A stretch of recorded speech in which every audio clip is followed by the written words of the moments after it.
Hey everyone, it's Dr. Zubin Damania. Okay, check it out. A lot of people have asked me to listen to Dr. Death, a podcast by Wonder Spirit or Wonderwall or some company. I listened to the first episode and it sounded overproduced with a lot of dramatic music, so I couldn't listen to the rest, but I got the basic premise. This guy, Dr. Duntsch, spine surgeon, is a butcher, a psychopath, a murderer, and a maimer of human beings, should never have been allowed to practice and should have been stopped much earlier before he destroyed the lives of multiple patients.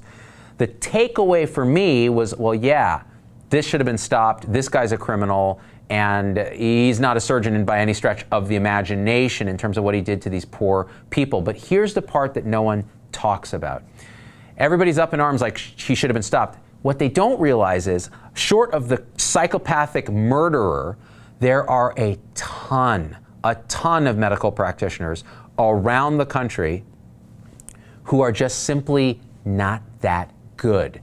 And in many ways, that's worse. Because what happens is patients have no idea which doctors are actually going to be dangerously incompetent for their particular procedure, or just not good, or have lots of complications. But you know who knows those things? The other healthcare people, the nurses, the doctors. If you ask them, well, who wouldn't you let operate on you, or who wouldn't you go to? They will tell you without batting an eyelid if you ask them.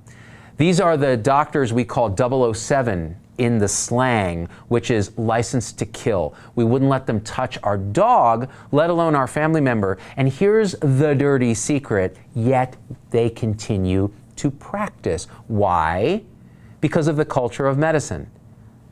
And I'll tell you what I think it is. I think it's because each of us is afraid that when the spotlight is shined on us and they look through our stuff, what if we did something wrong that we didn't know about, or what if we're not good enough? And people in glass houses shouldn't throw stones. So I'm not going to attack Dr. Smith over there, because then they're going to shine the light on me. Plus, culturally, it's not cool to attack a colleague. But here's the thing, we are sworn to do no harm. It is doing harm to know that somebody is incompetent, is maybe suffering with substance abuse, untreated mental illness, because it's a stigma to talk about mental illness, or is just not competent and is doing more than they should be able to do. There's a stigma culturally to actually bringing that to light. Now, when you look at the Dr. Death thing, this was obviously over the top, insane, should never have happened. But this is repeated on a smaller, yet no less devastating scale all over the country, every single day, in every single hospital. I knew when I was training, I knew who the drunks were. I knew who the surgeon was who had all the complications, because I would have to then consult on those complications. I knew the people I wouldn't let touch anybody I cared about, and I didn't refer to them, but at the same time, I didn't go to the medical board and go, I have these concerns, because then the light is on us. And it's a deep shame, I think, that we have. And so now I'm trying to right some of this by saying, listen, guys, we need to first of all help our colleagues if they're suffering with substance abuse, mental illness, etc. If one of our colleagues is one of these problem doctors, there should be a mechanism where we report to the board, where they can get more education, more guidance. And if that fails, then they have to be stopped. They can't continue to harm patients.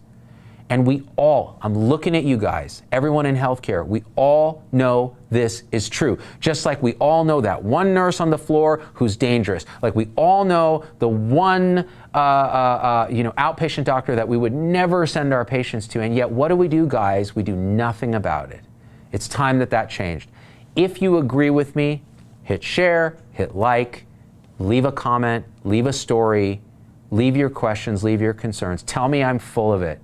And if you really believe in our movement, join us as a supporter for $4.99 a month. You can have private conversations where we go into depth and have a lot of curse words. All right, guys, I love you. We out.